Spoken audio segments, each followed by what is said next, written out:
What's going on? It's your girl Kyra here, interpreter of African American history and culture, motivational and spiritual speaker. Now I am back with another video, which is called How to Survive Off a Minimalist Salary When You're Living That Check to Check. Meaning if you are living with a salary that's about $25,000 to $40,000 to $45,000 a year.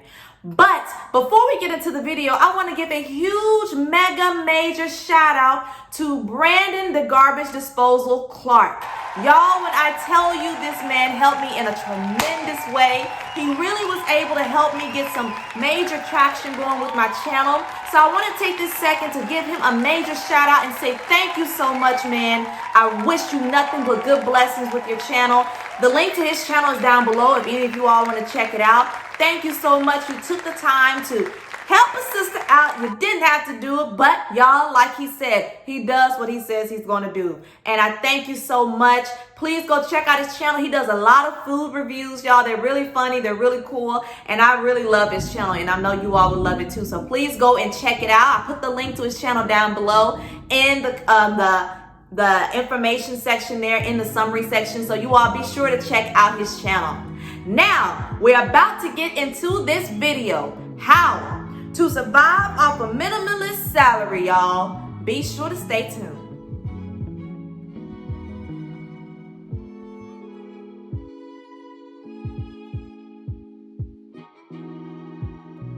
All right, y'all. So I know that it's hard when you are trying to just make ends meet, especially if you have children, especially if you only make about $30,000 a year, which is not any money to live off of. I know.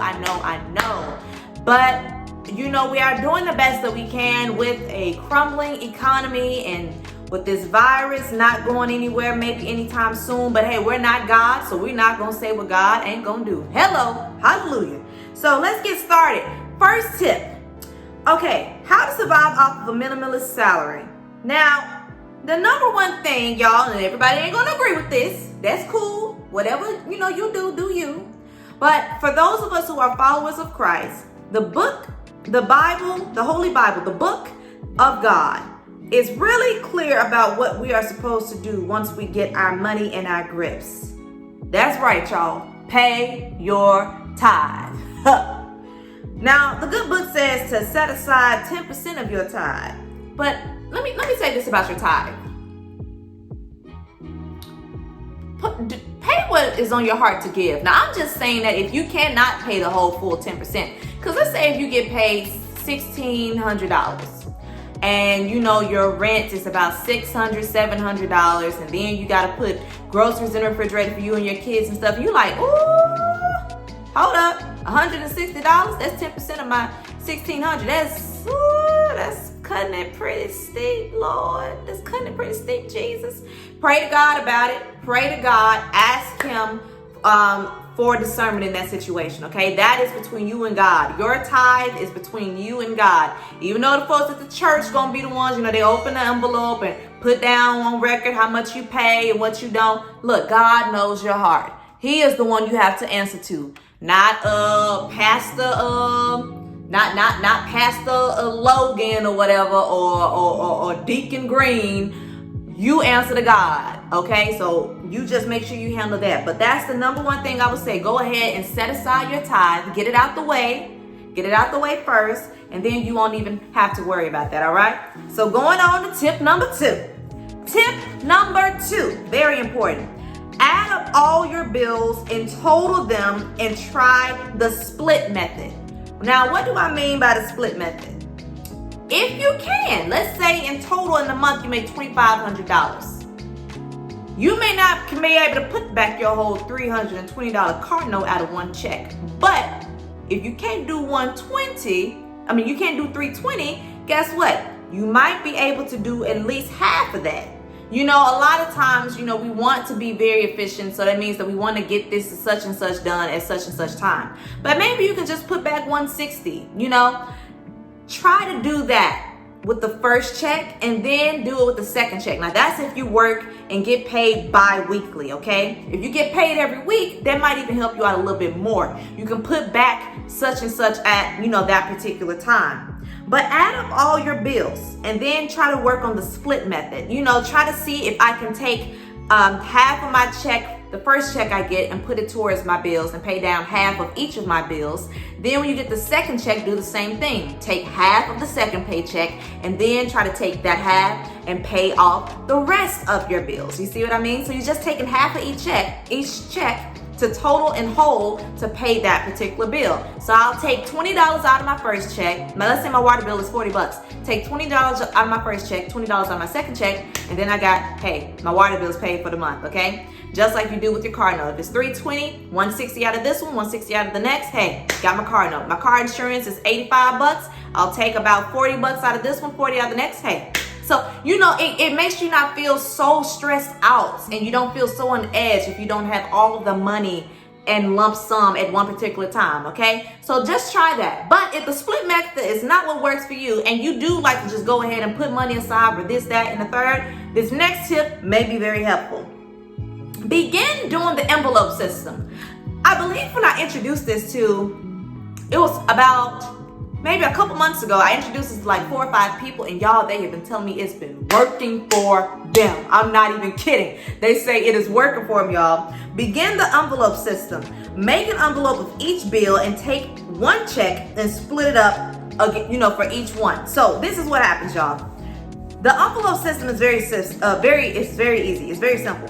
What you do is you take like different envelopes, and you put on each of the envelope a different bill. Like car note. If your car note is $280, or let's say if your light bill is $120, okay, can y'all see that? Maybe a little bit light, but yeah, light bill $120. Then let's say also you want to make sure that you have enough money to put back for each one. You have the total written on the front and also what type of bill it is. I have here emergency fund.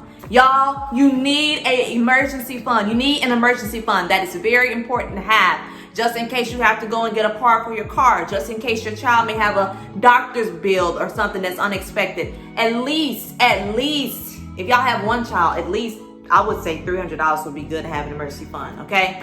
But these are my example envelopes because I don't have any actual ones right now. But what you do is, it'll say if I did make $1,600 every couple of weeks. Now, I don't really make that, okay? We're going to point that out. These are just fabricated numbers. These are fictional numbers, okay? But for those of y'all that is okay in that department making that much, good for you. You make $3,200 a month. That's more than most Americans. So,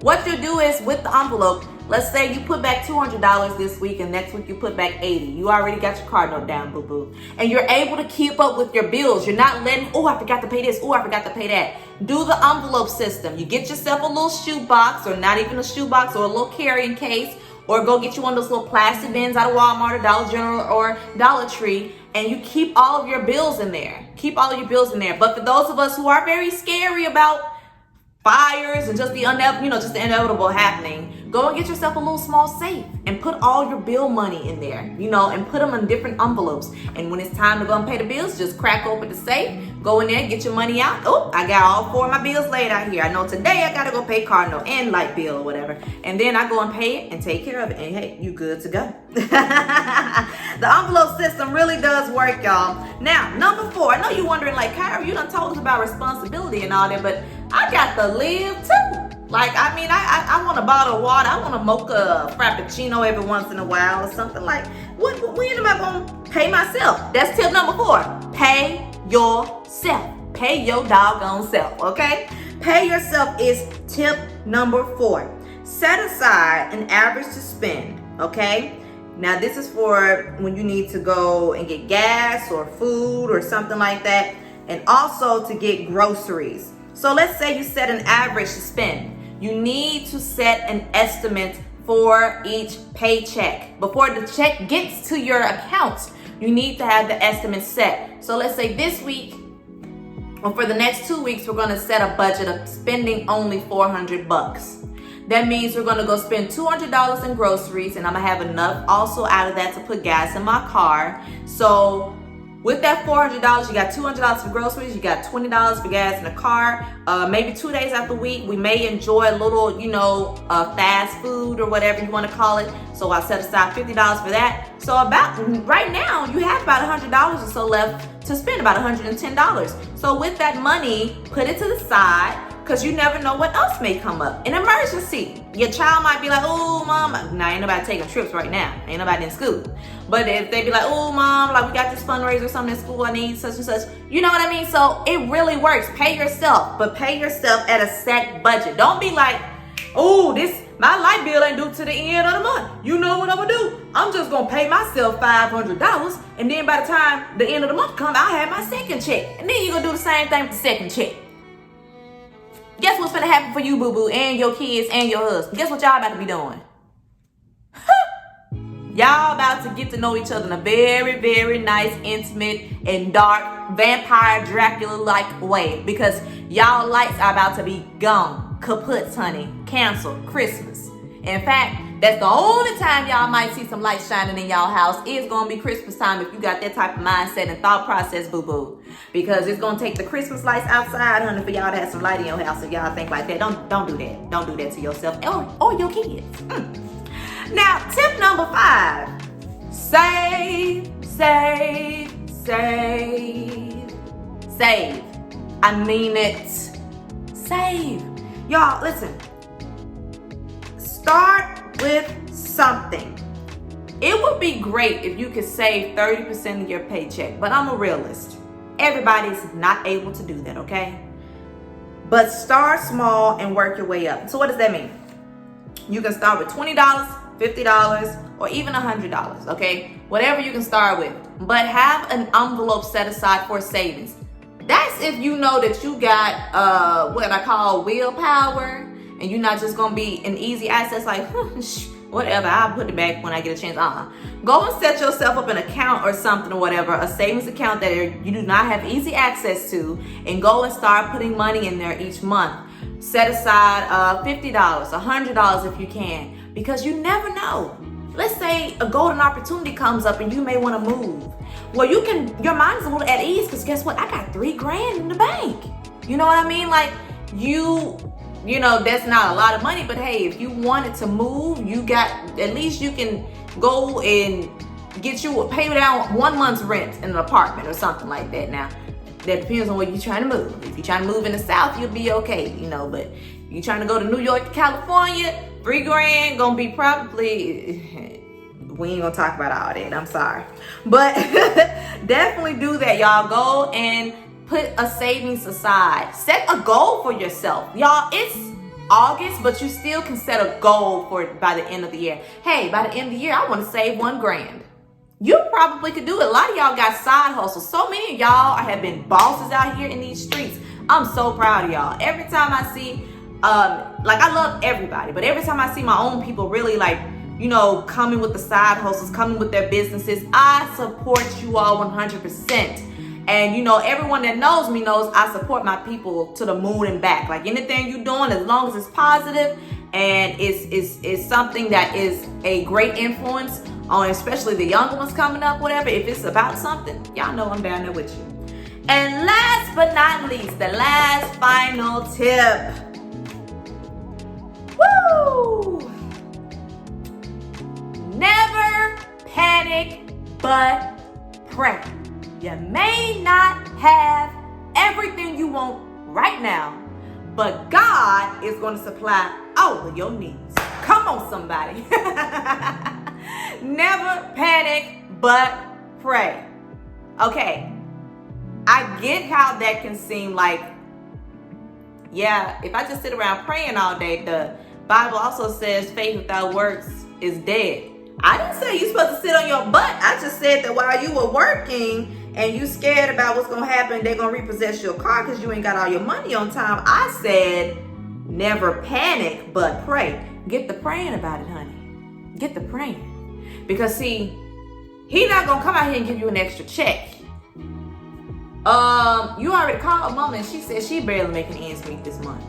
Get the praying.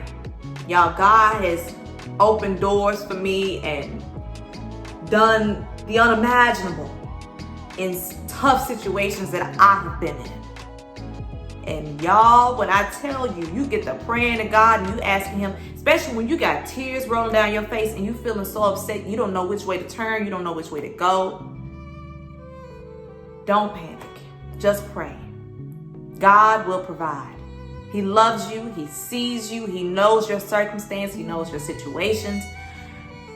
You just got to keep on praying and never panic. I know you're going to have your moments, but hey, dust it off. Woo, shake it off your shoulder. Be like, what am I tripping about? I am God's property. I am a child of the Most High God. He got me. So remember that when all of your finances, whatever the situation may be. So y'all, those are my 6 steps as to how to survive off a minimalist salary. Like, you can do it. You really can do it. It's all a mind thing, to be honest with you. But you have to pray to God and ask him to give you strength so you can stick to this budget, so you can stick to it. And then when God see you handling the money you already got in a good way, guess what? He gonna come along and bless you with some more money. But ladies and gentlemen, I hope that you all have enjoyed this video. Again, a major big shout out to Mr. Brandon. Thank you so much. You have no idea how much I am appreciative of all the great help and advice and tips that you have given me. And I hope that I'm making you proud, as well as all of my subscribers. Thank you all so much. God bless each of you. You all, as my subscribers, have been sticking with me, and I just pray for nothing but good blessings for each of you. I hope you all know that. And I thank you all so much. You all remember what I always say. Remember to always stay up and also stay blessed. Y'all have a good one. Much love.